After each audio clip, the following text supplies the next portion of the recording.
Alright, hey everyone, it's Vivo here. And today with a little something different. I didn't really get the chance to watch any of the games over the weekend. So I decided to stick my nose into something different. Maybe go for, say, a quote-unquote replay analysis of some sorts. Today's going to be the VITvsMAD Lions game. I only know how it ended, but not how the game actually played out. So we'll take a look at that. And I thought I'll take you along for the ride. So here we are. Sadly cannot play any sounds because of reasons, you know. But we're starting off with the band phase, and here is the primary target, obviously illusion ban, in regards to humanoid, I believe. Then we go on to the next couple of bans. So what I would expect Mad Lions to ban is Leader. There will probably at some point be an Akali ban because Leader has shown prowess on Akali. He also has shown that he's a decent, I think Viego that he played weeks ago. Selfmade could be a target here to ban out some AP junglers or probably also some meta bans like Gwen or Rumble. So we'll see how that goes. As mentioned, I have not seen anything of this game, so I'm pretty much interested in what comes up. I'm just expecting things here. There might also be a Kalista ban because Kalista has been very oppressive the recent couple of games. Ezreal ban is possible. There's the Akali ban. There might also be like some Nocturne attempts here to ban on Nocturne. So there is no...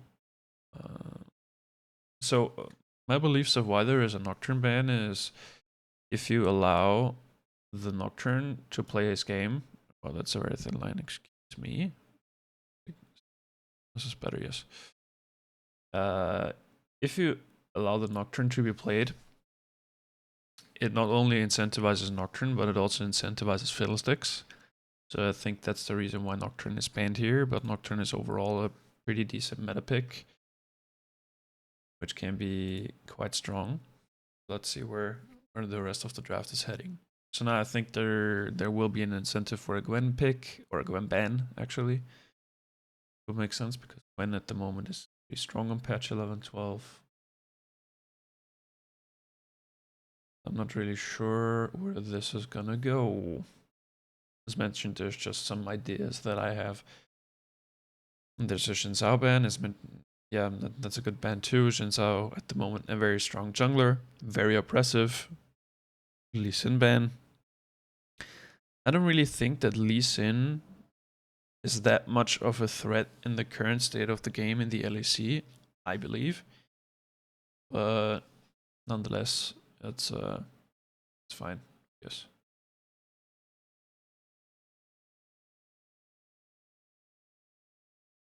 So, what is next on the table before we go into the pick phase?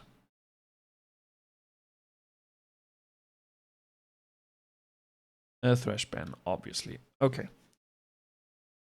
So to quickly sum up what we've seen so far, we've seen a target ban towards, I guess, humanoid.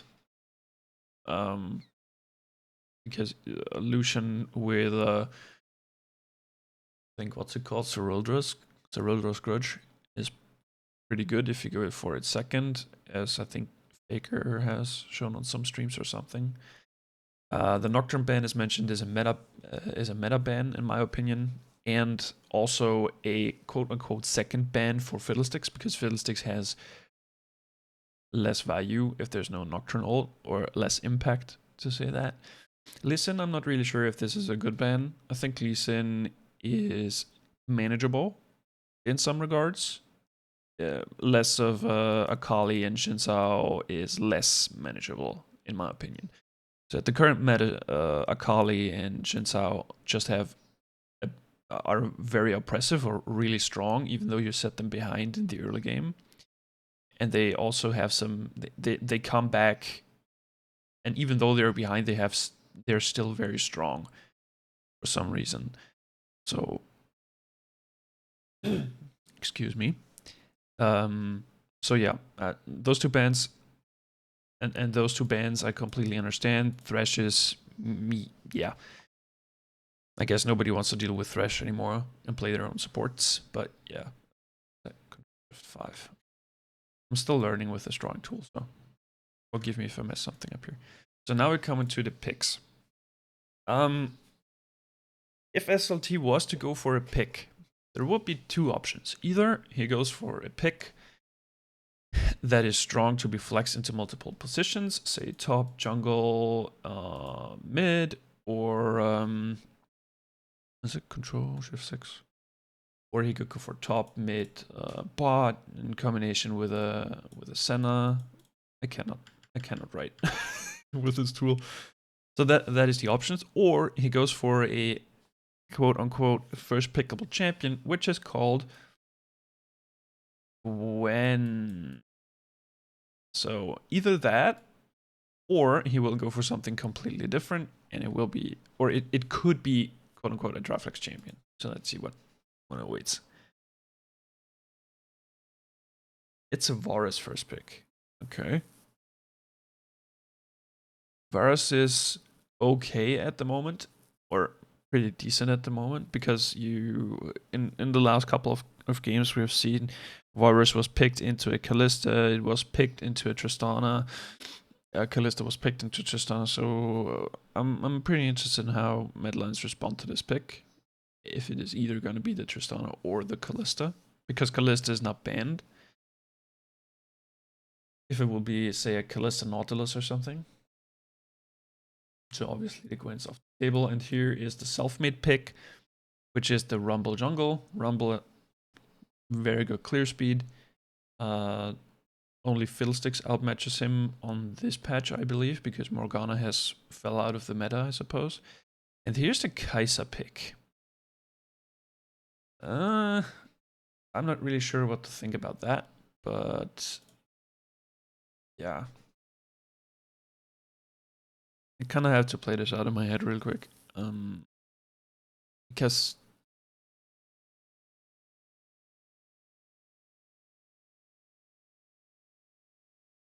oh well, I'm stupid. This is the Rumble, not for self-made, but for Yoya. I'm dumb. Never mind. I'm stupid. Okay. So, Varus into the Kai'Sa, I think is okay, but not good for the Kai'Sa, I believe. Because what Varus can do is just always play the range game. Kai'Sa has like only her W that is on the range. Varus, sure, has only his Q, but his if Kai'Sa cannot close the gap to the Varus, then she most likely will never be able to use her ultimate to jump onto him unless her W hits. And if her W doesn't hit, she probably can never get close to Varus in any regard. So if Vitality were to play around the Varus and play some tanky stuff, some frontline, so quote unquote front to back team fighting, then I think Kai'Sa will have a really hard time.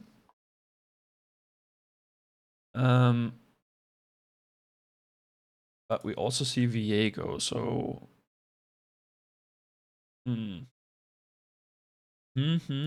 pretty interesting. So where is this heading? I'm not sure, so let's keep watching again. So self-made with this feared Evelynn jungle into the Rumble is kind of interesting, because Evelynn has a very, very weak first jungle clear, or she is very low HP, whereas Rumble is not very low HP. So I'm pretty interested in if there is some invades going on soon in the early game, or some skirmishes in the jungle. And here's the Jace. So the Jace is pretty obviously gonna be either top or mid. Viego could be like, well, Viego is most likely gonna be mid or top as well. So the Evelynn obviously cannot play anywhere else. At least it would be mighty insane if you were to play her somewhere else. So nothing too much has yet been shown. So we have the junglers, the top/mid laners, and the AD carries. Now we go into the second ban phase. So what I would like to see here from Alliance is either go for because the current draft of Mad Lions is very mid-rangey, except for Jace, who like can super snipe. But if we're talking Rumble together with Jace and Kai'Sa is more of the mid-rangey-ish champion roster so far. Whereas Vitality has some long-range stuff with Varus. We have some melee stuff, or like 2 melee stuffs. So that's pretty much it. So I guess Vitality will either tend to go for either more range or play into a kind of a front to back combination. So what I like to see banned from MAD is, I guess they would like to ban a Nautilus, even though Nautilus would play into their favor because they have very strong melee ranges at this point in time. What else could be banned? Braum could be an option to be banned, but Braum doesn't make any sense as to why Vitality would even pick it. They could ban like Soraka if they wanted, or a Karma if they were thinking about picking Karma here, because Karma would, I think, be a pretty decent pick. So we'll see where this goes. It could also be like to ban out a mid laner or something, which could also be the case. I don't know what you would like to ban out though, because Mad and Vitality have pretty much shown what they want to do at this point. But the question is, how will they execute? Okay, so they banned the Protector, they banned Tahm Kench. So Tahm Kench cannot save Varus at any point in time. There's a Galio ban? Okay. Interesting. Why the Galio ban though? Not really sure. I guess because Galio offers them global range, quote unquote, if he plays in mid lane and the Jace is in top. And they don't want to have Galio play against their mid. Not really sure. There's a Renekton ban, which, yeah, I guess is a thing. I'm sorry if I'm not making too much context as of yet. I'm pretty interested in what the bans are overall. And here's the thing that we see right there. Yeah, obviously it's the thing we see right there. But right here, we see what Vitality don't want. They don't want any hard engage onto them, kind of. So that's why they banned the Leona, they banned the Galio, they banned the Lee Sin, they banned the Nocturne, they banned the, well, Illusion is, as mentioned, not that. I think this is more targeted towards the Noid. But they really don't want hard engage to come into their face by the looks of it. So I'm really interested in what the next couple of picks for them, because this, as mentioned, would incentivize somewhat of an elongated teamfight composition where you don't want to get hard engaged. So you pick something along the lines of a Karma. Writing with this tool is insane. Karma, you could go for a Soraka if you wanted to. You could go for what mid laner could you pick? You could even, if you wanted to, go for an Orianna, even though the Orianna will suffer against the Jace, I believe, because Jace has so much burst damage and you will just bongo tap her out of existence if she ever misplays by the slightest, or if played well, I believe at least. But I think she also has a pretty safe laning phase if she does play safe. So, yeah, I'm pretty interested in what else comes up here on the side of Mad Lions. The Tahm Kench ban is okay. I think the Renekton ban is, I think, favored for Vitality in the sense as they got a 6th ban. Because as mentioned, no hard engage, no hard engage, no hard engage, no hard engage. Same here, no hard engage, no hard engage, no hard engage. So I think that Vitality is actually happy that they banned Renekton in some sorts, but I don't know what Mad will pick. They probably, they still, well, never mind, they have Sunder Jungler. getting ahead of myself here. So let's just keep watching what's happening here.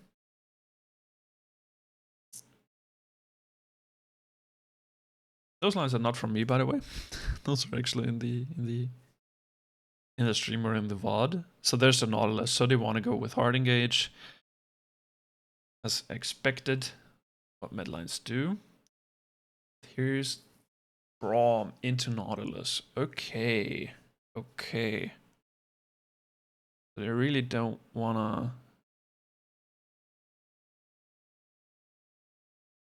Okay, never mind. My thesis is out the window. Okay.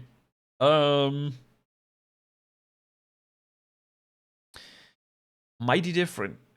Mighty different than what I thought was the case.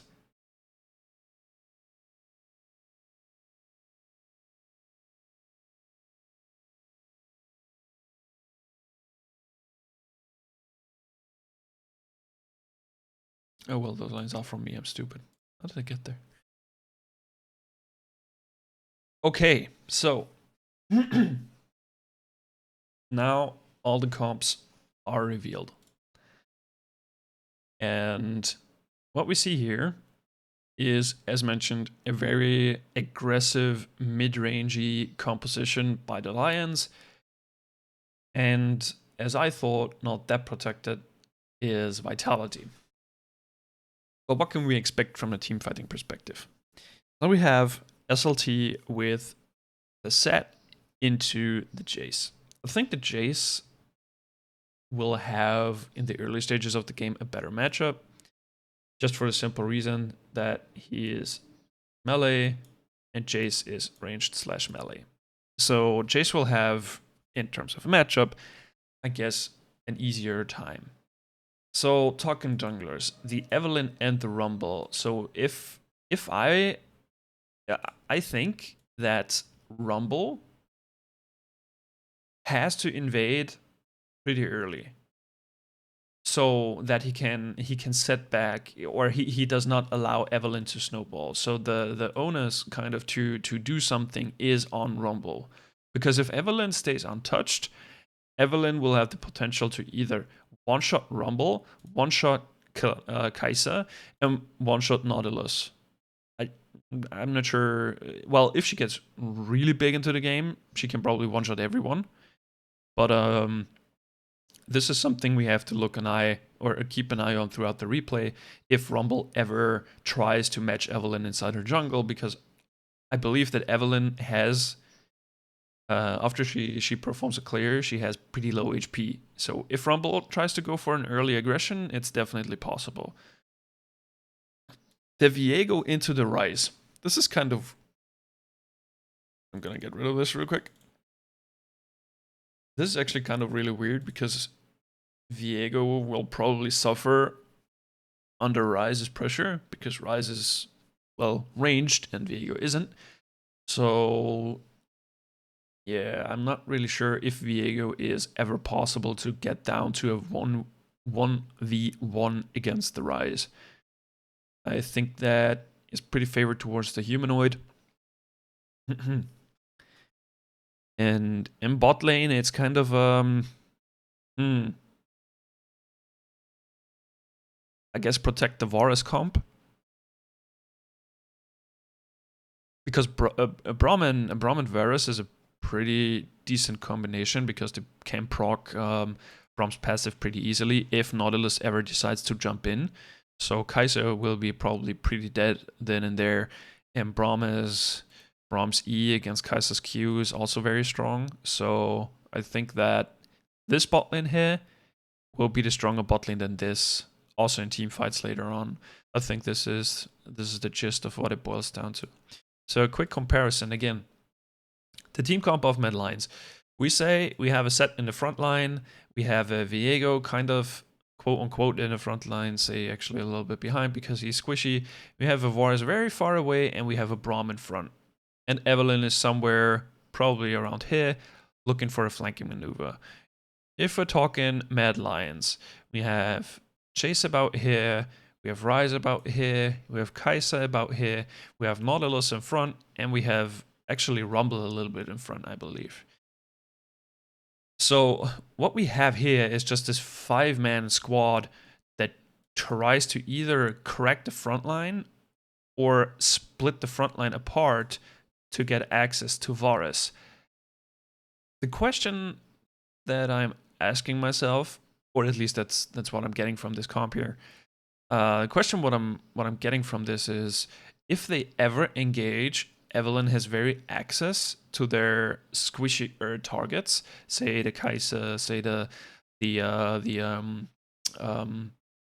Jace, say the Ryze, and she can just pick them apart. Because if Nautilus ever jumps in, he is in. He can't do anything against that. If he goes, he goes. He can cancel it. Which, if there was a Leona, she could E-tech the Nautilus and the initiate would be cancelled. But if Nautilus ever decides to go in, I think he's probably a dead boy. So yeah, we'll that's as much to what I think of this comp. Yes, let's keep an eye out for that. Let's jump forwards into the game. Yeah, there we go. And we are on the Rift. And here's the level 1. So there's not really much going on as of now. They're just applying a little bit of pressure for this bush here. And Rumble is starting safe on his top side, which, as I said, I think that Rumble, to be decently in shape for this, or to set the Evelyn behind, has to invade decently early. However he's gonna do that, I don't know.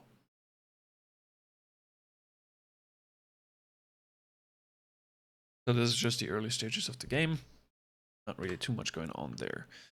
Now the Rumble on the blue buff start. And here comes the invade question mark. No, not really. They're just clearing this ward here to enable easier access for the Evelyn if they really wanted to. Nothing too much going on there. So we see already that Vitality spot lane will probably have the push, which will enable the bot side crab, which doesn't really matter for Ayoya because he's either going to path towards the top side. And here we see the Set versus Jace matchup, where I believe Set will suffer in the first couple of levels. The blue buffs have been cleared, so this is where I'm pretty interested in. We also see, this is something you have to keep in mind. Lida will probably never have Prio on his lane. So this guy here is probably always going to be around here or at max here, I think. I'm not really sure how this matchup plays out, but that's at least what I think. And by Prio, what I mean is, to establish the term Prio, what I mean by that, Prio is when you have the allowance, or when you are allowed to move first. So, to quickly explain what that is, if you have watched a ton of other replays or the procast, you know what I'm talking about. If Lida was right here, then he has no Prio to move, but Ryze has. Why? Because if there's a bunch of minions, there's a couple of red minions here, then Lida has to take these minions out before he is allowed to move. And this is what Prio means, or what I mean by Prio. So, as mentioned real quick again, I don't think that Lida will ever be allowed to be in the driver's seat of his lane unless he gets ahead somehow. And yeah, this is going to be very interesting for the next couple of stages of the game. Because if he does not die in his lane, it's fine. We see a slow push here established for the side of Vitality, trying to push in there, crown shot, and going for a little bit of a better trade here. And this is gonna inevitably, so this blue wave here will inevitably push into their tower, which allows Crowny and Labrov to reset.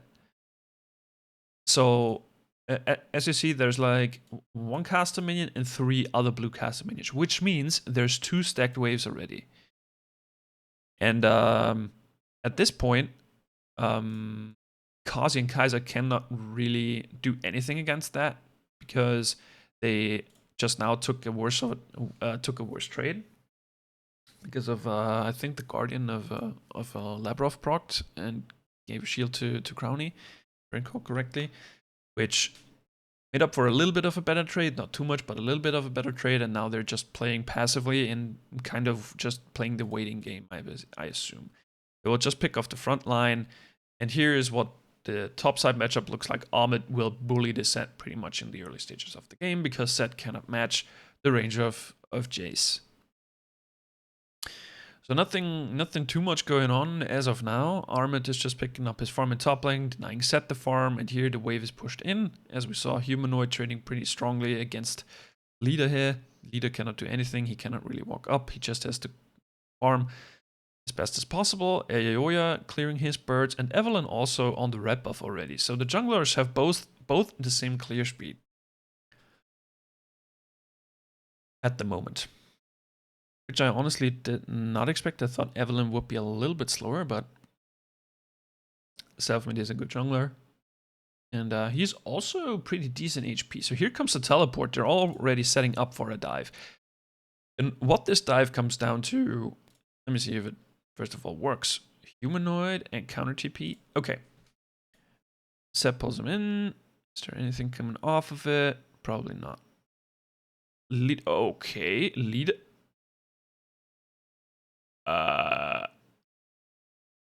Leader?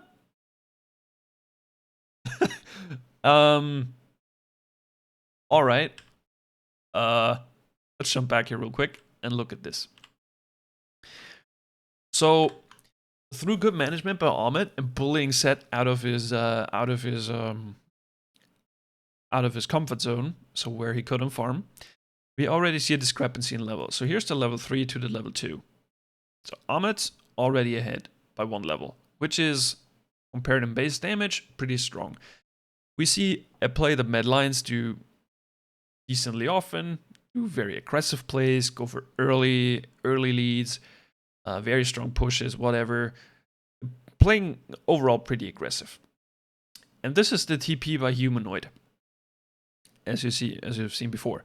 So Humanoid comes on here. They really want to set up for this dive here, which is matched by the TP of Leader. The Leader TP is on the tower, and Set is pretty full HP. So the TP comes now. So they really wanted to go in right then and there because Set can't really leave. He cannot leave. And the reason why he can't leave is because there's so many minions that he has to get, or at least get the XP if he cannot get the gold of, to catch up. Because if you look at the minions here, this is an insane lead for Ahmed. And most of those minions are here so he can catch up at least a little bit. He already lost way too much anyway. But this is what it boils down to. And now, Leader goes for the cover TP from straight up mid lane. So he doesn't have full HP. He's about half HP. And then they match the play. So SLT goes in, hooks in Ahmed. Ahmed runs away. And nothing's going to come off it. But I don't know what's happening here. So what's happening here is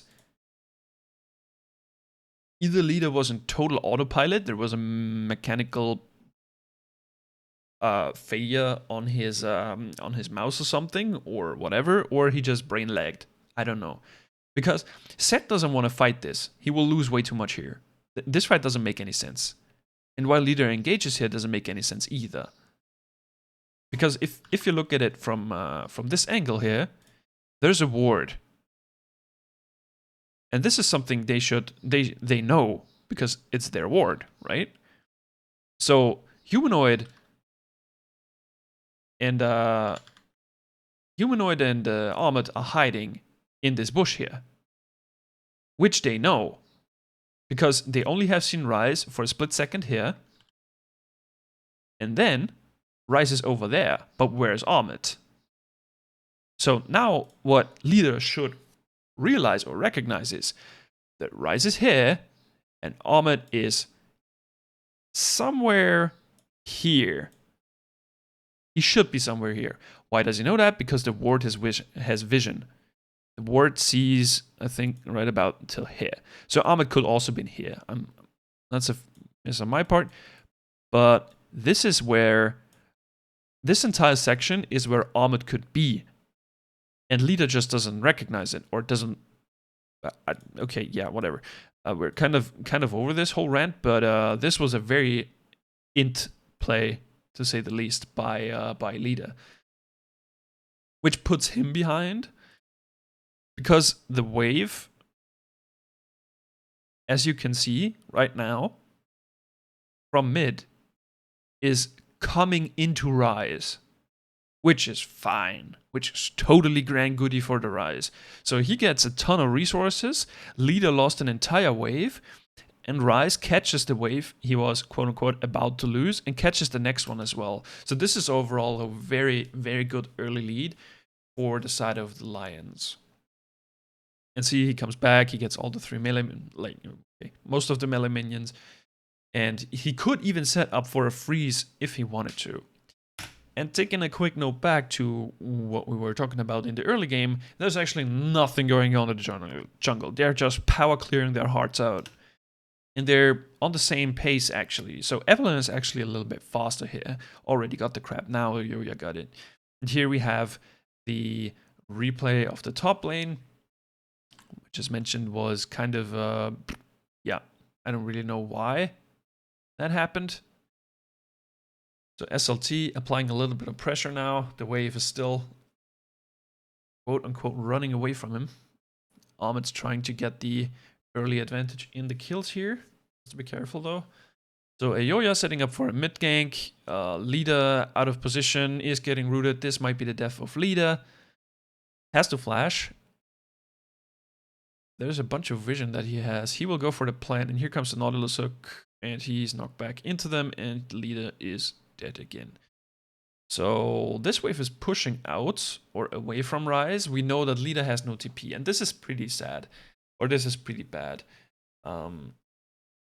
because all of these minions and the minions that are coming in here will inevitably run under the tower, and Lida is still dead for 5 seconds.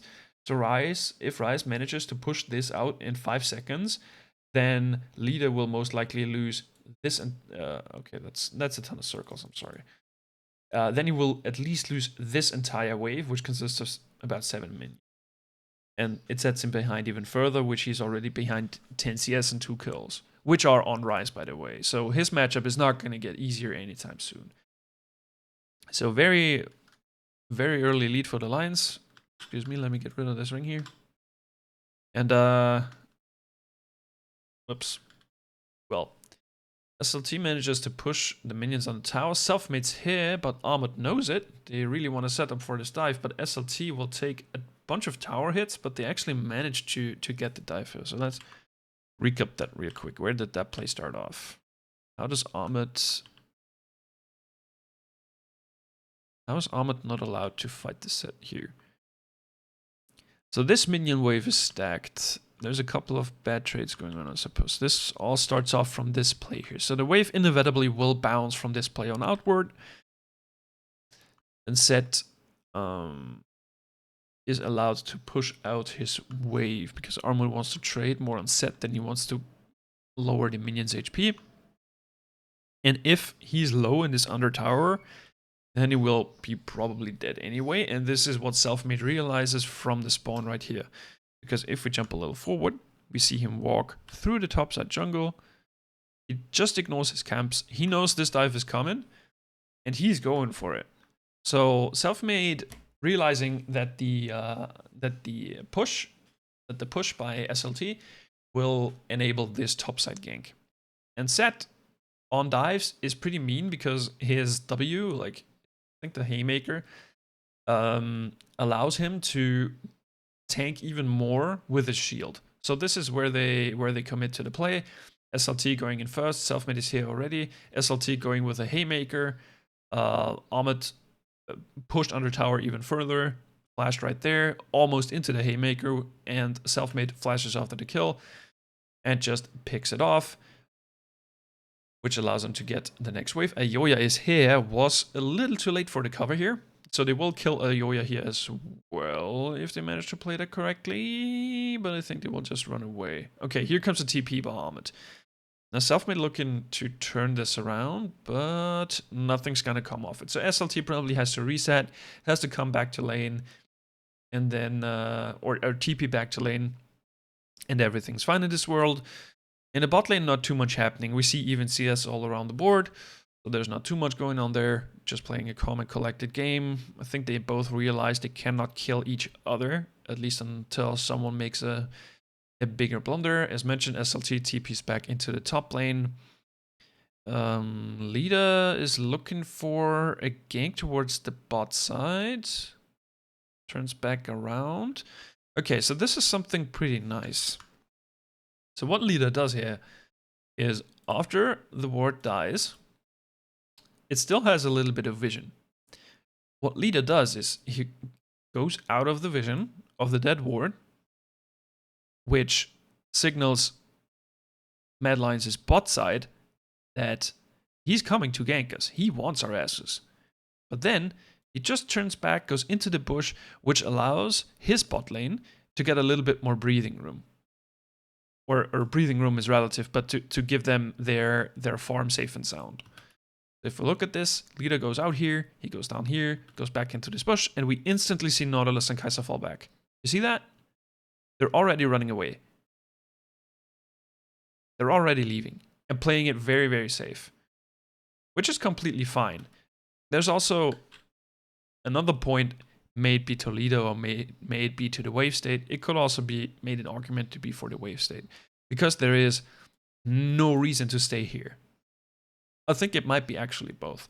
They had no reason to stay here, which Nautilus and Kai'Sa that is, so that's why they just backed off. Because Crowny and Labrov will kill this minion inevitably, and then the wave will come back in, and this allows them to just stay back here, be safe.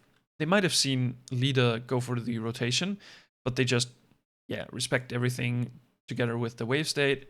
Nothing gonna come off that, obviously. And now SLT versus the Omid in topside.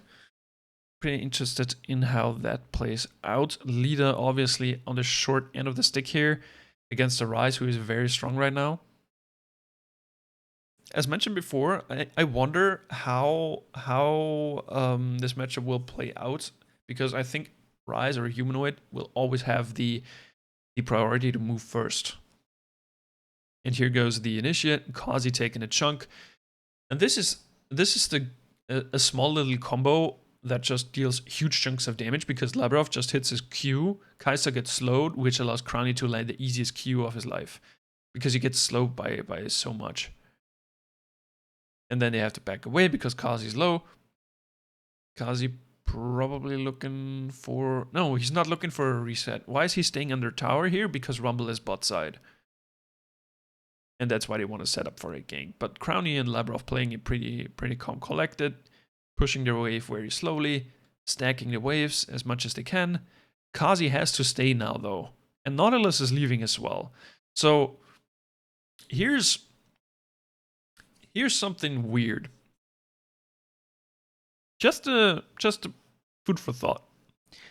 If, let's jump back. We know that this wave is stacked already and will inevitably run up there. Ayoya has no topside jungle up, which it might respawn in the next couple of seconds, but fine. And Kazi and Kai'Sa,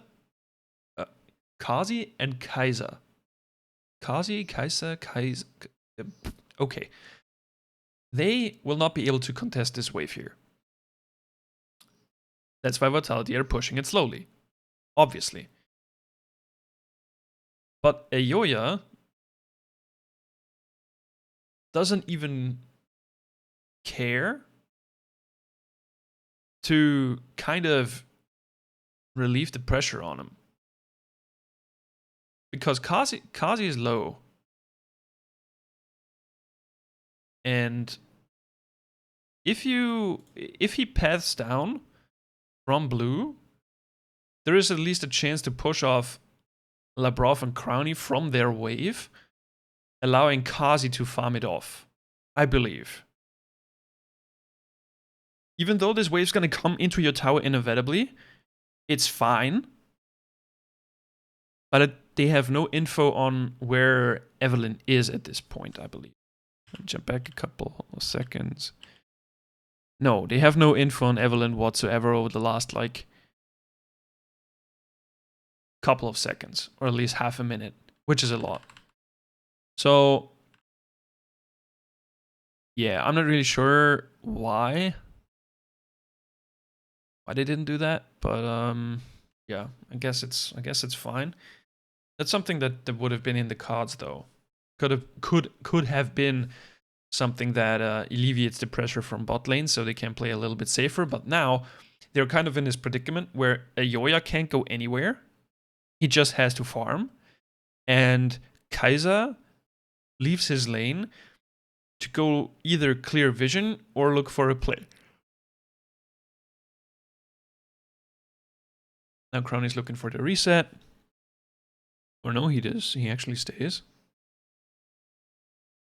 And this is now the move of the ages. Nautilus cleared his vision, but they should know that Nautilus is here. And this is where they really want to mess up the Evelyn, or Selfmade that is. He is not 6 yet. Yoya just hit 6. Now Humanoid and Nautilus and Omid can increase the pressure onto the Evelyn. Why is that? As mentioned before, if we take a quick look back, what I said in the beginning of the video, priority for Ryze to move is given. He has prio. Or he has the right to move. Why? Leader cannot simply run away, because if he does, he will lose 1, 2, 3, 4, 5, 6, 7, 8, 9 minions and a cannon minion, which is a ton of gold. So if we round this up, it's half a cannon wave and one entire wave. So this is a ton of gold that Leader cannot just leave behind, and a ton of XP. So he has to stay. Omid, on the other hand, as we can see here, is closer to the tower of Set or of SLT. So SLT is not allowed to move. They're stuck, kind of. And what's going to happen soon enough is that Yoya will invade, Ryze will cover his butt, and Nautilus will cover his butt. So all this movement over towards the blue side jungle, you can't see Nautilus, but say he's here. All of this movement is allowed by simply having priority. What they do, on the other hand, though, is leave their AD carry under tower very vulnerable. So this is something you have to keep in mind. This is just a simple mechanic, a simple concept that applies to every League of Legends game. And that's what we see executed very well here. Now, the Mad Lions are invading. Selfmade can't do anything about it because he knows that no one has priority. He cannot do anything. He's not allowed to. He also saw this coming, so that's why he completely ignored them anyway. Now he's running up towards the top side to avoid, or to kind of hinder the dive that's going to happen soon after. Because the push is done by Omid. Yoya is on the blue side, taking the blue buff with Ryze. Ryze is taking the blue buff to look for a dive on this poor Set here. What they don't know is that Selfmade, luckily or not, if he called it or not, I cannot tell for sure, on this minion hit 6. And this could be a very big disaster for the Lions. Because Evelyn, on level 6, is pretty nasty.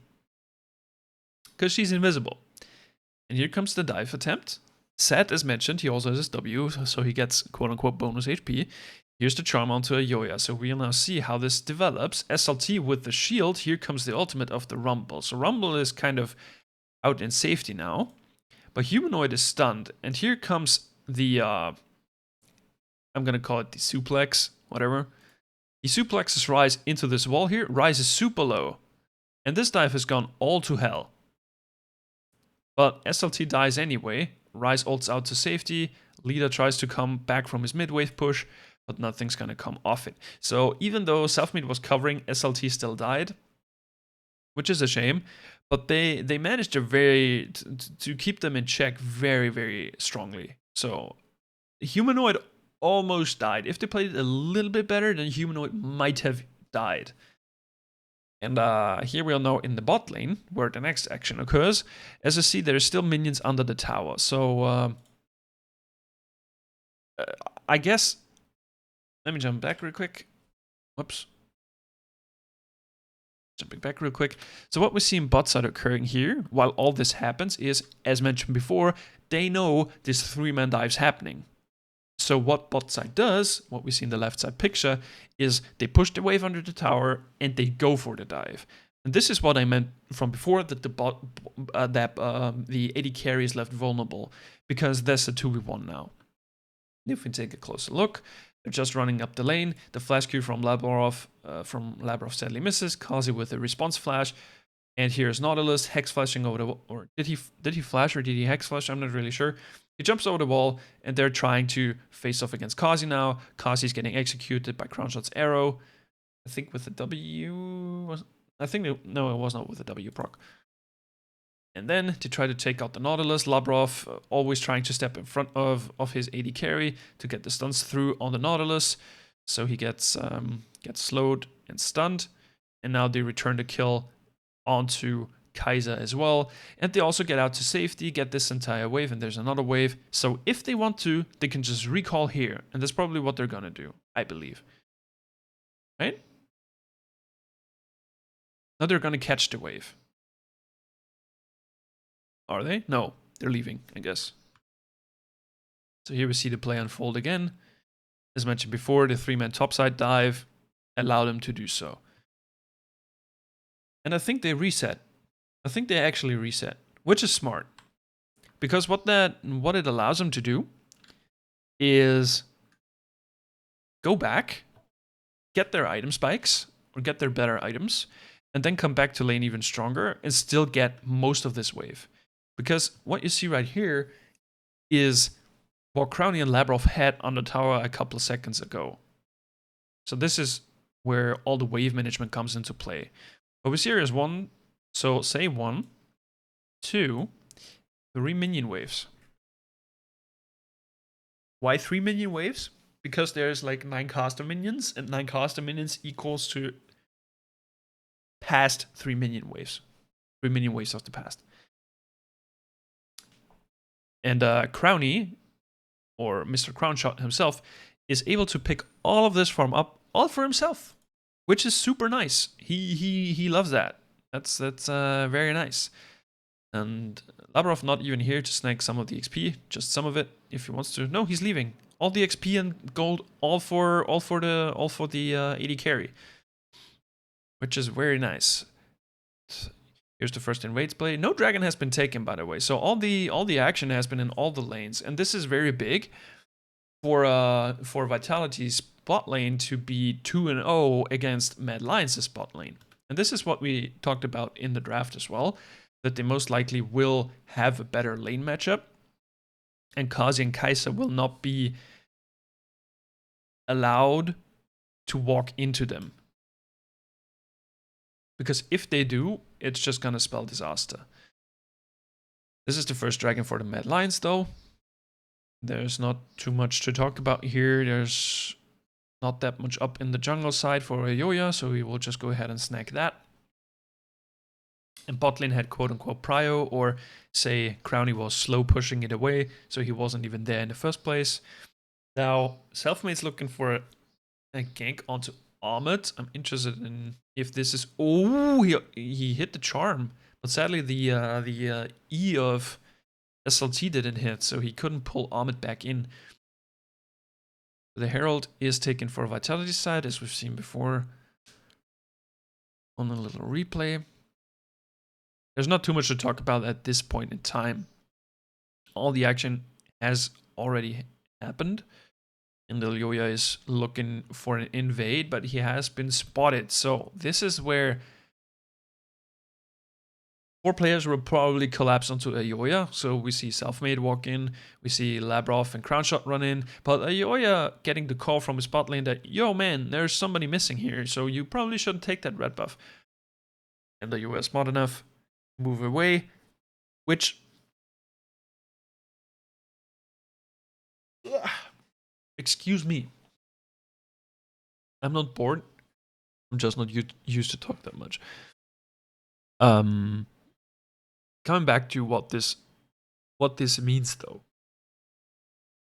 If Rumble is allowed to constantly take stuff of Evelynn, is that the picture right here? It makes Evelynn suffer pretty roughly. It's a pretty rough game for Evelynn. Rumble is 10 CS up. Evelynn is not, but she has like 1 Dark Shield stack. So in terms of power, she's stronger than Rumble right now. Or items, quote unquote. Even though, oh well, it could be pretty even because Rumble is a level up. But the bot lane, and this is the synergy that Vitality play out here, the bot lane moved in to cover for the jungler, and Ilyoya has to respect that. He cannot just stand there and take the red buff if he wants to. So this is just denied by simply moving up from your lane towards your jungler and saying, nope, you're not getting access here. And this is very good for Selfmade, so he can stay in the game and not fall behind and have inefficient jungle pathing. So SLT into Amit here. Here comes a Ryze ultimate. SLT flashes away right as he sees the ultimate. I don't think that Chase should lose this matchup, does he? I don't think he should, right? Well, there's the Tabis or a steel plated boots, whatever. So now Lida is on the run. Here comes the dive. There's 3 people bot lane already, but here comes a cover TP from Ryze. Yeah. And here's the Herald as well summoned. The gold shed between Selfmade and Crowny. Only getting this 1 charge off.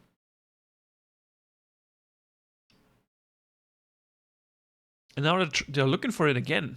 So Selfmade really trying to amp up the pressure here, but he backs off. He's gonna get spotted out by this pink here. Lida helping out to clear that. Now Kazi and Kaiser are recalling, so is Labrov and Crowny, and this is the knowledge of wave states, because the wave and bot will inevitably stagnate, so it will not push out, or it will inevitably push super slowly towards one or the other side. Now, Amit using his pressure that he had from the minion wave to kind of proxy the next one. And this denies SLT the minions, or the minions. Right here. It's a cannon wave.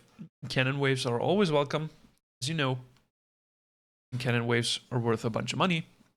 But Amit trying to keep SLT from his minions.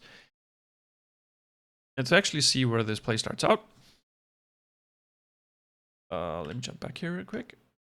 We already see that the Lions have realized that Amit has the pressure, has the prio, and they're looking to cover for him. Because if Amit goes for a proxy, it could spell disaster for him if, say, Vitality were around. But Ryze is here, Yo-Yo's here, Amit is here, and everything should be good in this world, I believe. This is just, as mentioned, this was very well played by Amit. He denies SLT even more, and then he comes in to go for the skirmish. Now, how this turns out, I don't know, but here comes a TP by Lida, so Amit's probably gonna be pretty dead here. He gets the form of Chase with the okay. Okay, the Ruined King coming in clutch, coming back from his deficit of a 0-2 to a 2-2. And is also allowed to catch the wave, while Crowny in the bot lane will probably get first tower of the game. Or at least a ton of plates, that is. He still plays it safe because he doesn't really know where anyone is yet. So he'd rather stay safe than sorry. And here we see a quick recap of the play. The leader TP actually makes all of this possible to be a positive play for Vitality. So leader TP's top lane, and this is where everything goes to hell. So Humanoid and Ayoya should realize that, yeah, Ahmed, brother, you're dead. But as Mad Lions tend to do in such fashion, is to stay and really commit to the play. So this is where everything like goes to hell. Here we see Crowny taking the first turret of the game.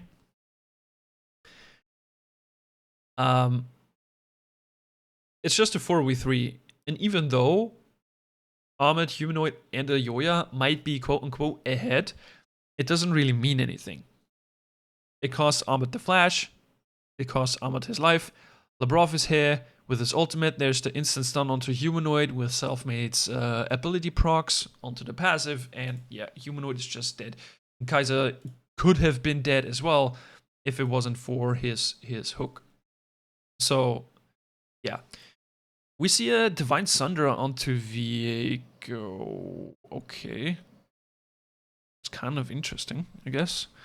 We see the Duskblade on the Varus. Mighty interesting. So no Prowler's Claw for him. He really wants to stay in the back and doesn't be spotted because, as we talked about before, smart itemization by Crowny, by the way. So let's talk about this real quick. In the beginning, we said Mad really wants to get into your face. And we completely neglected the Ryze ultimate. So Ryze, with all of his mates, really wants to get into your face. But if you kill one person or get an assist on one person that dies, this Varus will not be able to be seen for a couple of seconds, which is very good for him. So, good itemization by Crowny here, I'd say at least. And Viego with the Divine Sunderer, I don't really know if the Divine Sunderer... well, if the Nautilus jumps into you, the Divine Sunderer obviously gains infinite value. So is if Jace jumps into your face or Rumble runs into your face. I think that's a kind of okay. So the bot side tower has been taken, obviously, and now Vitality will play probably around more of the bot side jungle of the map to alleviate the pressure onto the Lions and take the next dragon that is up in about 25 seconds from now. They already have a bunch of vision here.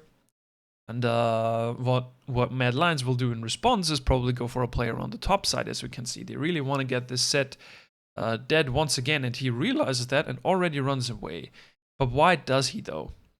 Let's take a look at it. Let's jump back real quick. There's Nautilus in the mid lane, not being spotted by this ward. So Set walks up, SLT walks up, but there's a crab. So Nautilus is gonna get spotted sometime soon. As soon as Nautilus walks up,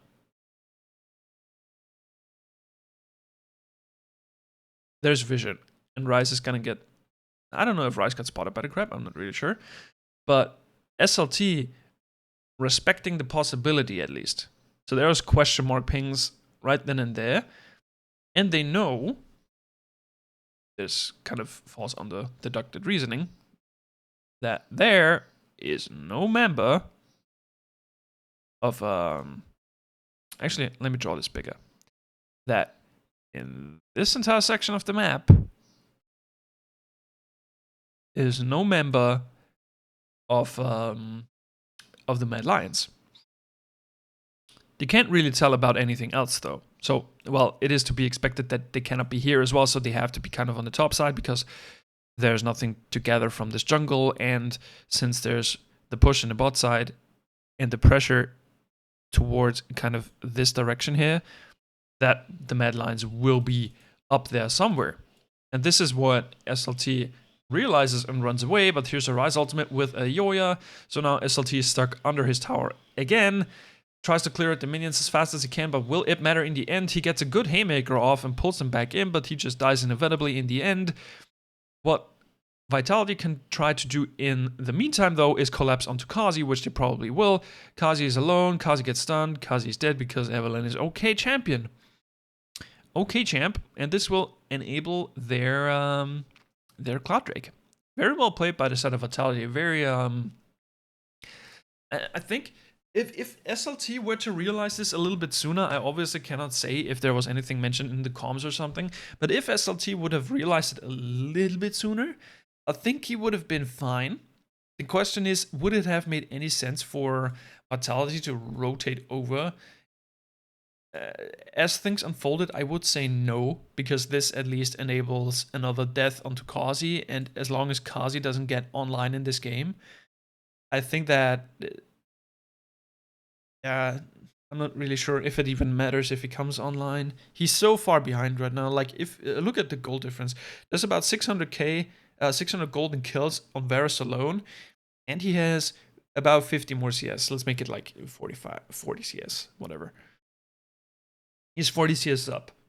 And if we take the approximate, I think 1 minion wave is about 100 gold, disregarding the cannon. So it's that's a bunch of gold, my guys.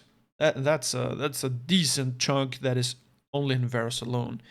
And Leader for some reason got back into the game as well, which I would not have thought possible.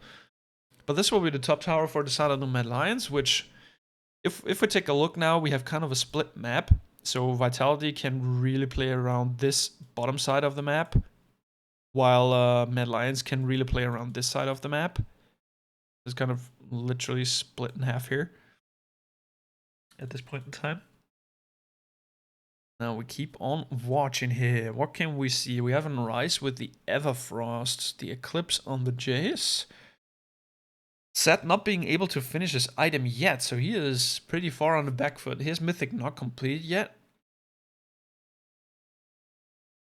And this is, as mentioned, the Cloud Drake for side of Vitality. Infernal Drake. Funny enough, if the Infernal Soul goes to any of the teams, I think they're happy with it. Because with Varus Poke, you have so much damage. And, well, I think the Mad Lions will have a little bit of more value because Jace has ranged attacks, Rumble has semi-ranged attacks, Rise has his Q and stuff, Kai'Sa has her W. So I think that the Mad Lions would be probably a little bit better off getting the Infernal Soul in this game. So now they have to find out how to get Kazi back into this derived boat ride, because Kazi is pretty much out of the game at this point. And Lida is back in it, which, as mentioned, I would have not thought possible. Now they're contesting the bot side, obviously, to try to get the tower, get the aggression going. There's a ton of vision, though, so they all know where the Mad Lions are heading, and they're using this information to their advantage. They're backing off of their jungle. They're letting the tower fall. They're playing around the top side Herald and playing around the top tower, which is okay for Vitality. And now we pretty much have, as I said before, we have the bot side for Vitality and the top side for the Mad Lions. Now all of a sudden it's flipped upside down. They will take the top side tower, while as Almond takes the bot side tower. It's pretty much okay. They take their jungle, putting behind Ayoya a little bit.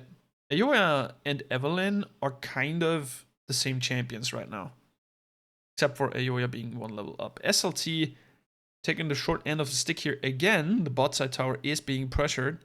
Really want to get the kill onto SLT here, so let's see how this unfolds. But there's a fight in mid going on. So I just saw the Nautilus icon move, and here you see the Nautilus icon make a jump. Zoop. He got the hook. And this is, I don't know if this is the greatest of things to happen, but, oh, I counted this the entire time, I'm dumb. We have, why is this kind of okay to do? while there's 3 versus 3 in mid going on. You could have an advantageous play, right? Because you have Ryzen TP and you have Jason TP. But you can also try to increase the pressure and get the tower, even though you have only like 1 minion left. And then you could still look maybe for a TP flank from here, or from this ward right here. There's a ward right here. You still have Ryze ultimate almost ready for the cooldown, or almost ready to be cast again. So this would be an option for the Lions if they assume to do so, but Kaiser already jumped in, so I'm not sure when the video will swap. They're really looking for the kill here. SLT is not dead, but almost dead. And no fights going on in mid, so the hook hit someone, but there was no fight forced by the side of the Mad Lions. Armit is probably going to stay around to take the tower. No, he's recalled completely. Okay. So now we have this kind of awkward stalemate where nothing's happening. Humanoid and the Mad Lions are all around the map. They're looking to take jungle camps off Elyoya. Leader's taken some. Selfmade. This was very fortunate, kind of. Because Selfmade being here, giving him just this inkling of a vision that Humanoid is coming in and instantly running away, really helped out Leader here, because if Leader didn't see this coming, I think he would have been dead. So let me jump back here real quick. Whoops. Click. Yeah, right there. I mean, Leader sees him coming. But if Ryze was to flash EW, then I think Leader is still dead. But yeah, whatever. Selfmade's running away.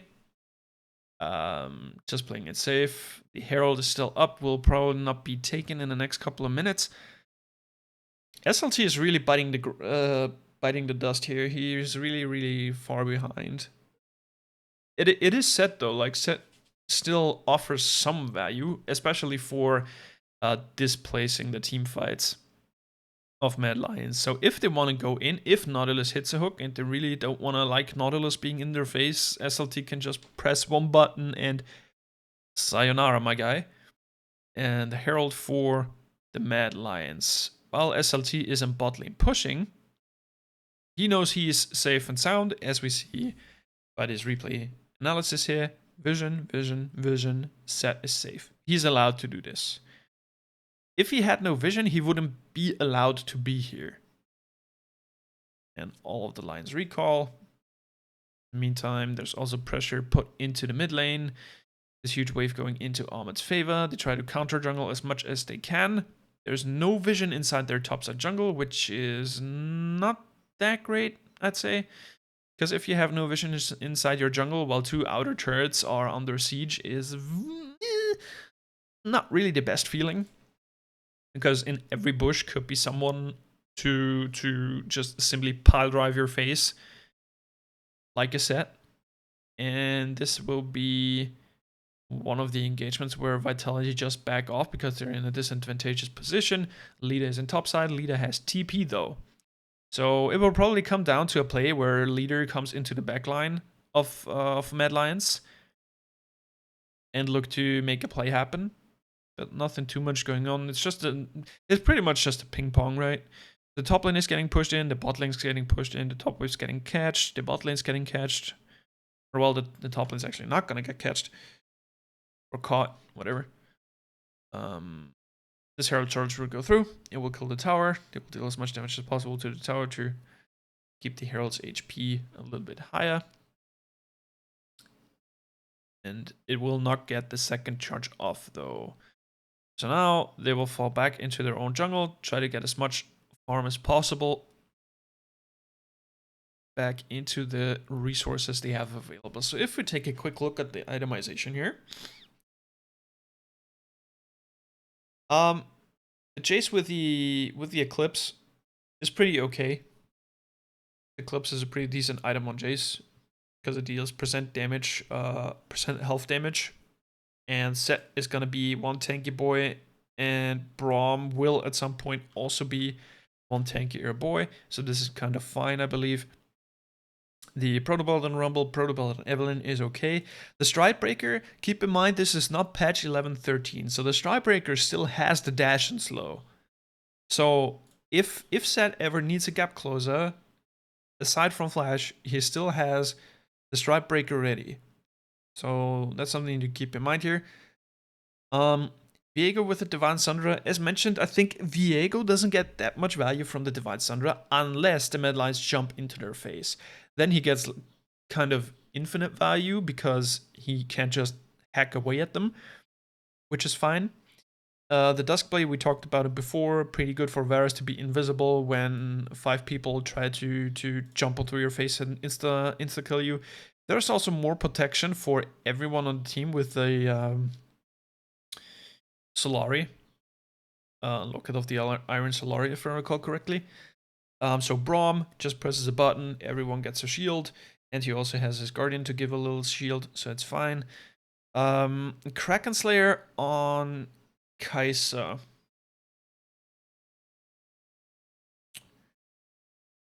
Is, I think, fine. As mentioned, it kind of falls under the same category as the Eclipse purchased by Jace, because it gains value from Set, and Set has armor already, and Braum will be tankier-ish, and it is just flat damage, so it ignores armor anyway, so it is, yeah, I'm not sure. I'm not sure if Kraken Slayer is good, but I think the Kraken Slayer works with the Q. I'm not really sure about that, though. Still a solid purchase, but she's Kazi is like still 60 CS behind or 50 CS behind. Now Labrov and Lida looking for some vision clear, and there's a bunch of wards that need to be cleared. So they're still setting up to contest all of their bot side jungle, because in the next 25 seconds is Infernal Dragon to be obtained.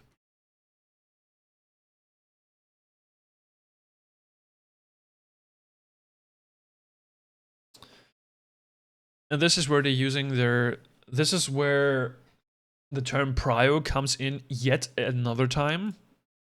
By the way, there's a Rise Ultimate coming in, so this is going to be fun. The prio, or the push that allows Set to move, is also in mid lane. So this minion wave will stagger under the tower, which allows Vitality to be more mobile on the map. But this will be a funny engagement here, I believe. Whoops. Let me take this off. Here we go! It's time to Shaka something. Rise Ultimate coming in. He comes.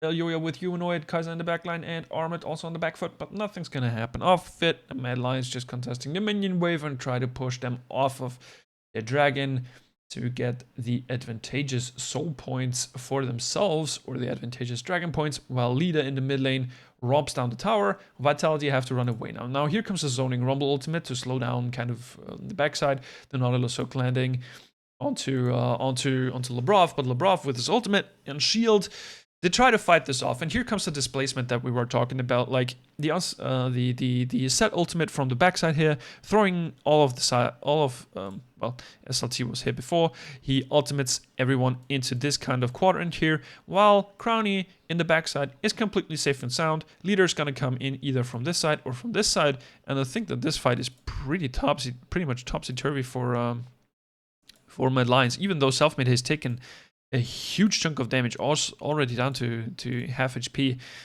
So we'll see how this turns out. So now everyone is cluttered together, and this is where Selfmade gets taken down. Labrov on the backside, SLT dying, and here comes... Didn't really catch that now, did ya? Here comes Lida. Hey y'all, yeet! Let me just press an ultimate button and take your form, nerd. I'm the Ruined King, baby. He takes... Guess what he takes? He takes the Nautilus, and here come the hook fights, and now he take the Rumble, and then he deals a ton of damage, and then he do die. And now, Labrov dead. But they got the Dragon, in the end, still even gold. A shutdown of Viego goes over to the side of Mad Lions, though. It could have been, I believe, way worse for either side.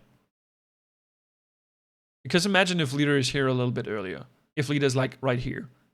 If Leader's like right here at this point in time, I think this fight turns on its head. Because Leader has the option to engage onto Karzi. And I think that's, yeah. But SLT pretty much, yeah. With the zoning ultimate, just keeping everyone in check. Dealing tons of damage. Now comes in Leader. One-shots Yoya, auto-attacks the Nautilus into death. Then he picks up the Rumble. I don't think he wanted to pick up the Rumble there. But it's fine anyway. As long as Crowny lives, everything is good in this world, right? The sole survivor. And here we see the damage graphs, right? Well, Selfmade, yeah, wasn't really able to get anything done. We see the ultimate damage, probably most of the ultimate any Haymaker by Set. Crowny wasn't really able to get anything done in this fight though, sadly. Didn't really get his positioning right there, I feel. Leader with also a bunch of damage, but overall, this is the thing we talked about on draft, right? Mad really wants to jump into your face and just one-shot you into absolute nothingness. And Rise's splash damage is not to be under-expected, because his EQ combo, if he hits like 4 members of your team, this will be loads of damage. Loads of damage. Now says the Zonya's ready. Oh, Leader. Oh, boy. Okay. Alright. Crisis averted. Crisis averted, guys. Flash was burned, though. And Lions obviously trying to get the Baron play now going. They have a little push on the top side. Leader's going for the reset. Has also TP ready. Labrov getting caught out of position. Here come the Lions, and this is a dead Labrov if I ever seen one. And will the Lions attempt to do the Baron still? There's still an Evelyn on the cards. So Evelyn might be the turning card here. Leader is back. He TP. No, he stayed. He didn't even go back. And now comes what is to be expected. The push off of the Baron. Leader is here. Oh god, the damage of the Haymaker. A humanoid jumping back in, going for the kill. Evelyn not able to get the kill done there. Here comes the Rise ultimate. They're really going in. Okay, this is a dead Rumble. Ultimate was cancelled? Or did only Elyoya go in? Wait, let me see that. Where's that ultimate? There's the Rise ultimate, but Rise is leaving. Oh no, he sold Elyoya. Or Elyoya killed himself. He just stepped into the Rise ultimate at the last tick and just... Yep, dead. This is, oh no, this is unfortunate. This is very unfortunate. This allows Vitality to get a little bit more of the push going in towards the mid lane. And the Baron cannot be taken, so... This, oh man, this sucks. If Elyoya wouldn't have stepped in there, I think it would have been all fine and good in this world. And nothing would have come off it. Well, it doesn't in this case anyway, but... There's a pretty good... I think this engage is pretty good. Here's a Strikebreaker commit. And the damage. Oh my god. He almost one-shot Karzi? Are you kidding me? What? Look at this damage! This is ridiculous! What? Okay. Set is fine. He's totally fine. The flash Q from Rise just killed, or flash E actually. Don't get used. And this is where Elyoya, yep, dead. This is, yeah. Alright, things happen, right? Things can happen. And now, off of this, the pressure and the manipulation of the minion waves actually allows Vitality to go for the Baron if they really want to. But they're looking for vision inside the topside jungle. Leader farming, pushing. Deadlines catching, and so on and so forth. Labrov pretty aggressive. Okay, Selfmade. Okay. Labrov dead? Question mark? Yes. Labrov dead. Exclamation mark. Selfmade almost one-shot the Rumble if it wasn't for the Zonias. He almost has Rabadon's done as well. Rabadon's done as well. So I can talk. Oh my God. Right. So, here we see the goal difference over time. Now it's pretty even. Vitality was decently ahead. Don't be bothered by the fact that the scoreboard is 9-11. This is nothing to do with historical occurrences. Keep your nerves, people. SLT being in bot side, he has teleport, so if he wants to, he can come back anytime. Medline's obviously looking to take the Baron once again. Division has to be contested, that Vitality established. Here's a mid-wave push, and off the mid-wave push, most often comes the Baron play. Off of a top and mid-wave push. But there's also an incentive for Dragon as well, because in 10 seconds it will spawn. Vitality burns his teleport, or Leader burns his teleport. Selfmade trying to go in. Selfmade deals a ton of damage. Leader taking over Karzi, and here comes the damage. And Labrov, and Crowny, and the Ruined King, and ult out to safety. So the Mad Lions don't take anything else, or any more casualties than they ever wanted to. So this was actually very well played by Vitality's side. So there'll probably be a replay anyway. Quickly glance over it. And this was just from their rotations, right? So if we take a quick look at this, the rotation towards Dragon is harder for Mad in this case, because there's no one to contest this set here. And they have vision here, but they don't know what is here. And this is the bigger problem, because they kind of have to face check this or use their wards to get the access going. And Vitality doing a good job of closing down this entrance point here, because they quote unquote know it. Leader's playing it pretty safe in the background here. Selfmade obviously in the front to just see someone stepping in because he's invisible. The thing is, the Mad Lions know though that Vitality has two people about here, or in this side of the bush. And this is good and bad at the same time, I believe. Well, it's actually more bad than good, I think. So now we see how this unfolds. So Selfmade going up to push and see if there's something going on. Who is where? And he already has a charm onto humanoid. So Labrov and Crowny on the backside, and no front line to be seen. So they really want to go for this pick here. Selfmade hits the charm, actually. Is going into... who is this? It's Karzi. Yeah. He jumps into Karzi. I don't know why Karzi's here, by the way. Why is Karzi here? Why is Karzi not, like, here? At least. Oh, fine. They jump onto Karzi. They try to blow up Karzi. Leader gets the final blow onto Karzi.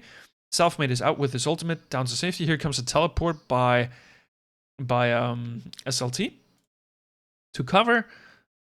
And Leader goes in. Ruined King takes what is his, which is dead bodies.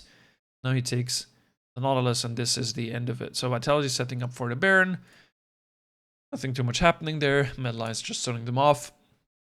And here we see nothing too much going on at this point in time. There's just one minion wave in bottom applying some pressure. Mid lane is even. Top side is evening out. And I feel like this game will be decided on whether or not somebody messes up his Baron engagement, or if someone gets Baron, because I think this will be game then.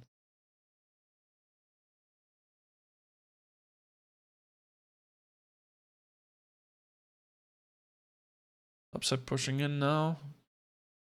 Mad always on the rotation, establishing vision as much as they can. Leader is just hanging around, playing kind of the mind games with the Shroud here.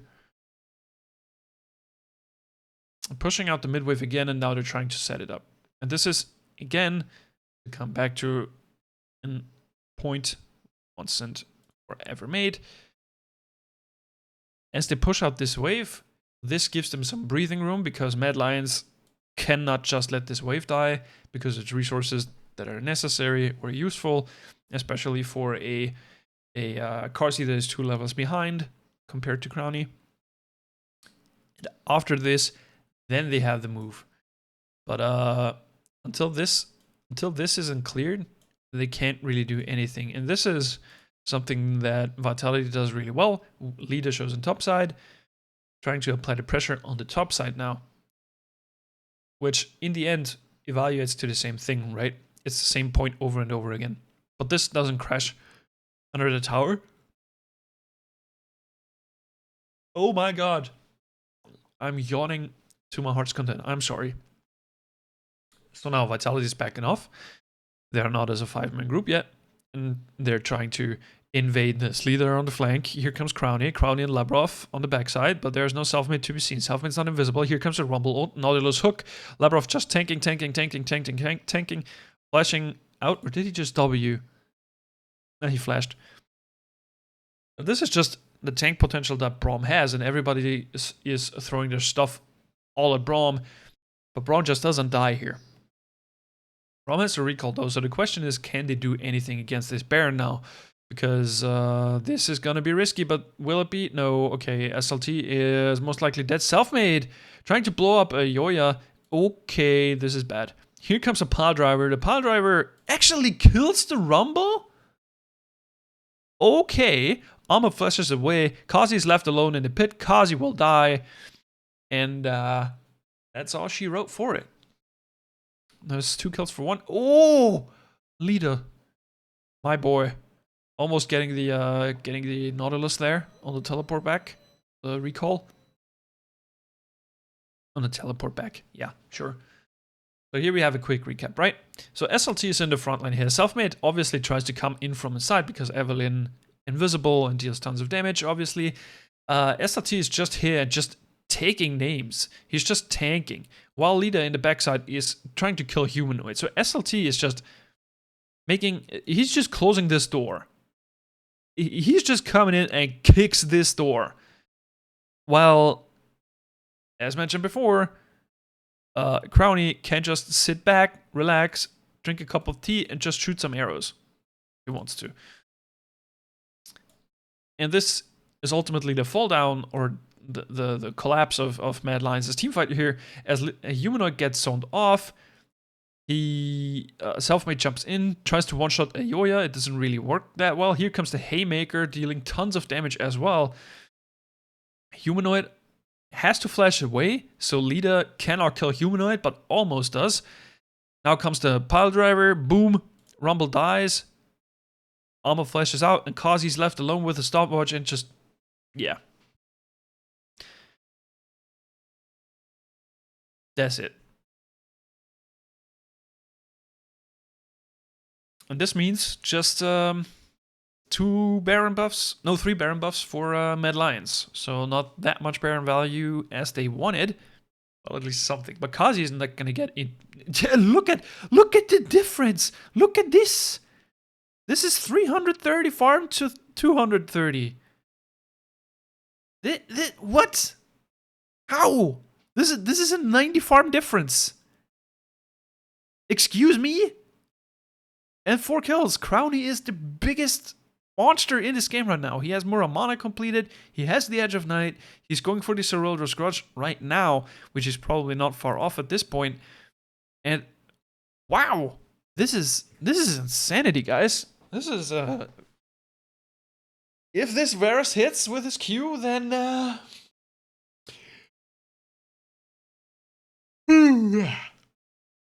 enjoy it. Enjoy every painful second of it, because it's probably only going to be 1 second if you ever hit Kazi. Excuse me, but fine. Let's keep going. So the war for the dragon has commenced, or will commence. We have to keep in mind though that Mad with the Baron buff have a little bit of a better push here, so they might look for a initiate here. They're zoning off Vitality pretty well here. The Baron, as mentioned, puts more pressure on Vitality, so they cannot really neglect their towers. And here comes the engagement. Armid almost getting one-shot by Selfmade, while SLT is already in the thick of it. And the Haymaker misses completely, has to flash away, still dies. Leader comes in, Leader with a ton of damage from the side, picks up Kazi. Will he be able to get someone done? No, Ryze holds out to safety. And this will probably be a dead Yoya / dead Rumble, if I ever seen one. Leader picking that one up as well. And very good maneuvering by Vitality's team fight here. That was or team composition, I should say, rather. This will make the dragon all the more easier for him, because there's just 10 seconds on Karzi. Karzi will not make it down to the dragon if he wanted to, unless he had TP. Ahmed might use TP if he really wants to. Yoya has to walk, and here comes the TP by Lida, going in for the out of position humanoid. Why?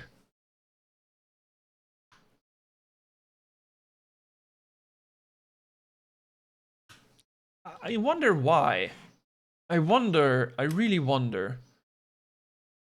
This ward, I think this ward sees crown shot, doesn't it? Does it not see crowny? Or does it see crowny? This is something I would really be interested about. I'm not really sure if it sees or if it doesn't see, but humanoid shouldn't be here. The same as Kai'Sa. They just should not be here. What is with this wave?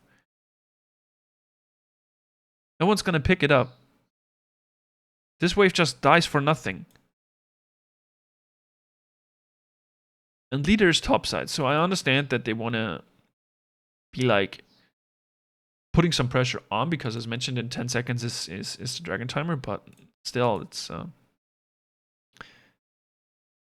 questionable. And now comes the TP, and now humanoid realizes he's in trouble and he can never be saved. And here comes the ultimate of Crowny with a flash. Then comes the hardcore engage by Vitality, and everyone just dies, everyone being humanoid for the most part. And now this is a free dragon. So here we see a quick recap of the fight from before. Self-made and Lida with a good flank. Is no one realizing that Lida is here? I don't think they realized that Lida is here, but this is the damage that the Varus does, by the way. This is a half HP Kai'Sa. This is a like 1/5 or 1/6 taken off of a Yoya and about 1/3 of Karzi. The damage this Varus has is insane. But now Ahmed probably realizing that Lida was his, so he was zoning off Lida, but he gets blown up by Self-Made, or at least a huge margin of it. The Haymaker goes almost completely wide, or did he hit anyone, I wonder? Let me see this real quick. Okay, he hit humanoid with the true damage, and with the other side he hit like Karzi and whoever, Kai'Sa. But he has to flash away, then he dies, and this is where Lida comes in and shines and picks up everyone. He picks up Ahmed, he picks up Kai'Sa, and then he just or Kai'Sa, Karzi, whatever. Names. My god. And that's pretty much gonna be all she wrote from there on out. Vitality is about 3 quick gold ahead at this point. So we'll see what will arise. The next 2 minutes it's gonna be the Baron. Vitality already applying the mid pressure. Self-made. 2 levels below humanoid, by the way, and almost one-shots him. This, yeah. 10 Dark Seal stacks, by the way. Evelyn's fine, guys. Evelyn's not the problem.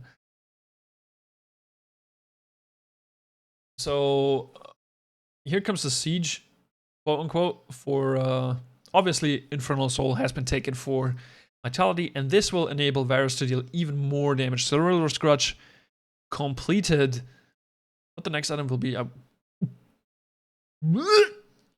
What is that damage? Holy smokes. Leader on the flank, as per usual, setting up for a good team fight. The top wave pushes in. You have to keep in mind that the wave will push at some point automatically in regards to where your team level is. And by taking a look at it, it will most likely be, well, I think it's actually kind of even. I think it's even. Wait, Ahmed's 2 levels ahead, Self-Made's 1 level ahead, which is 1 for Mad Lions, mid lane's even 2 for Crowny, which is 1 for Vitality. Okay, So overall, Vitality is one level ahead, but Carsey is just so far behind. I think he won't get ever back into this game if Vitality just play it well. And it will go for crabs and stuff. They will set up vision probably pretty soon around the Baron as soon as it hits 1 minute. Lanes are getting catched. SLT still has teleport, so it's fine if it catches the bot wave. Totally okay. And the rest of Vitality are looking to play in kind of this team fight-ish environment with Selfmade on a flank or Leader on a flank. And this is kind of all down to Mad Lions kind of picking into Vitality. I mean, those fights could have gone anyway, don't get me wrong. But I think that Carsey get put behind so early didn't really allow him to get anywhere in this game.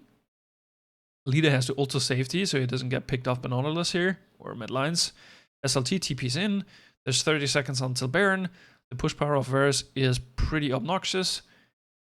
And oh, SLT, oh no, the Strike Breaker goes wide.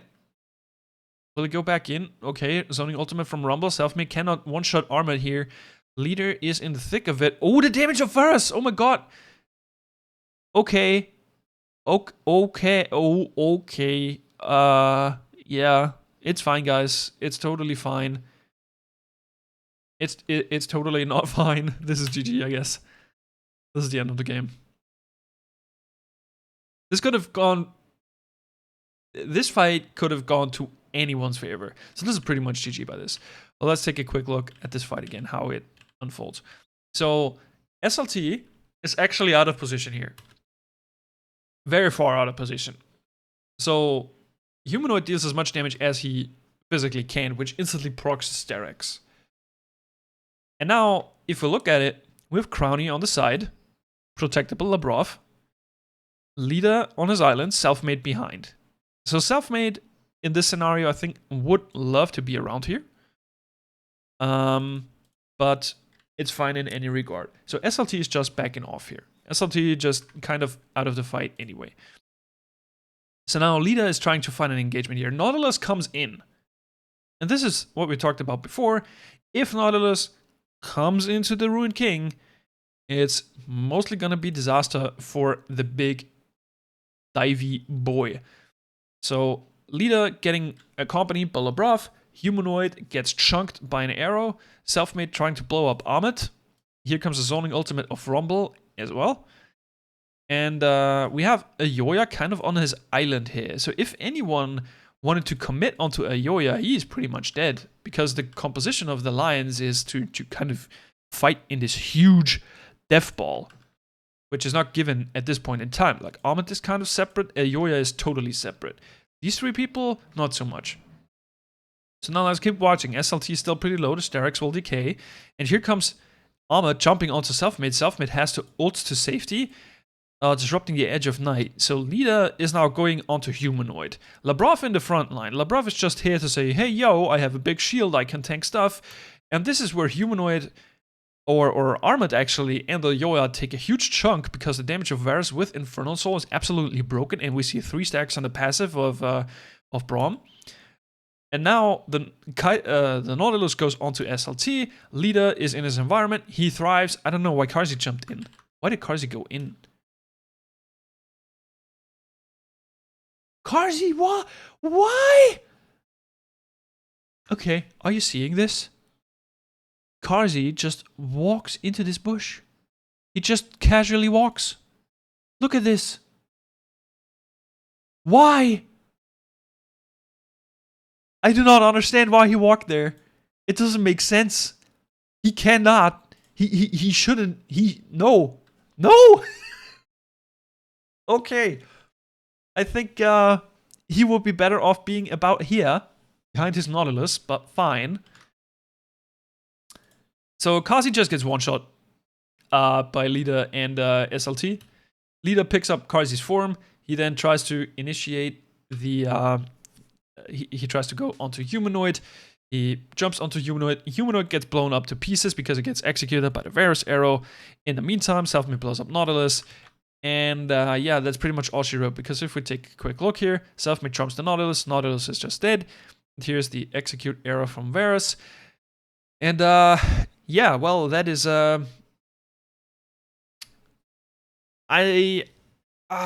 man,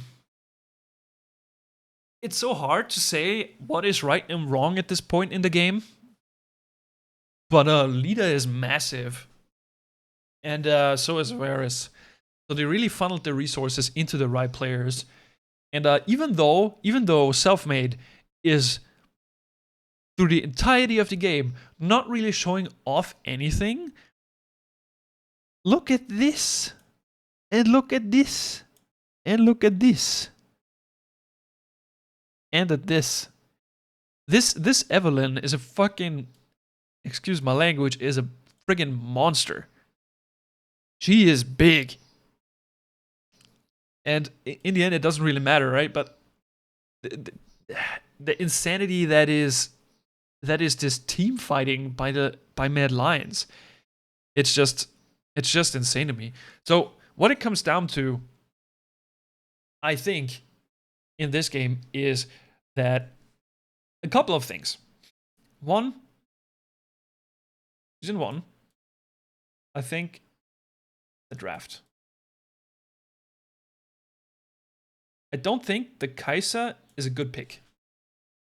If you really wanted to go to that margin and go for this kind of comp, I think you want Kalista. I believe. So this is something Kalista. Let me write this out here. I think you want the Kalista here. I can't really explain why, but I think you still want the Kalista, because if you imagine this team comp once again, there is, except for Nautilus's CC, not really that much that can happen. But if you really wanted to protect, say, one player, say you wanted to absolutely send your Jace into his death, then you could just R the Jace, save him, or throw him into them, or the Rise, or whatever. You pick your choice. I think that is one thing, and the other thing, to come back to not only the draft, I think that is one thing. Even though I think that Viego into the Rise is a questionable pick, but it turned out fine in the end. I don't think that Viego is okay into Rise if you play well as... no offense here, but I'm not the smartest brain in the galaxy. I'm just picking brains here, right? I think that Viego into Rise is not that good, because if we're talking a vacuum here, Rise will beat Viego, I think, 10 out of 10 times if he plays it well, or if both players play equally well. I think. So the next thing. Second of all, there were some fights messy by Vitality. Mostly the first couple of fights, I think, leading up to the first or second dragon. I think the overall,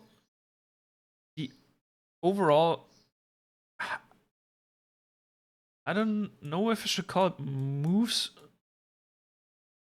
or movement. I can't really tell, because if we jump back to this last team fight where Carzzy just pretty much walked into Lida, it's kind of it begs the question if this was the smartest idea. And that is just one thing, right? It's just, yeah, I don't know why. I don't understand the reason, because there is no reason for me to walk into a Viego that is Blade of the Ruined King, Divine Thunderer, Wit's End, and I'm an AD carry that is 1/6. Even though I have Kraken Slayer and Executioners, it just doesn't make sense, because you don't have the burst, I feel like. Because Viego gives 1 Q to your face, and here's the damage you deal. And that doesn't make any sense to me. So this is yeah, this is the one thing. And the third thing is they played through bot. I'm not gonna write this. Bot gap. Let's type it like that. I think that is one of the reasons how Vitality were allowed to stay in the game. Because there were some instances where the Mad Lions really made an effort to get the game rolling into their favor. As we saw, they wanted to play through the top side, they wanted to play for the top tower, they wanted to play for all that good stuff. And it worked out in the beginning, but the bot lane collapsed. And as mentioned before, they were able to pick a 2v2 kill in the bot lane by themselves because Mad Lions were trying to put all the resources into the top lane and get Ahmed ahead. Or SLT behind, whatever you want to pick then. And this is, I feel, where Vitality played kind of on the safer end of things. Brownie was never in the midst of things. He really played his role well. He was always trying to stay behind. And this is kind of where we're coming back to point one, where the draft kind of falls behind or falls apart, because you have the allowance to do all that stuff with the comp of Vitality, but not for Mad Lions. This is only like one mode, and this mode is into your face. But overall, I hope you guys enjoyed this video. This has been fun for me, at least. Also, kudos to Vitality to beating the Lions. This is a trait and a half to have. And yeah, well, I hope you guys enjoyed this, and I'll see you probably in the next one. Cheers.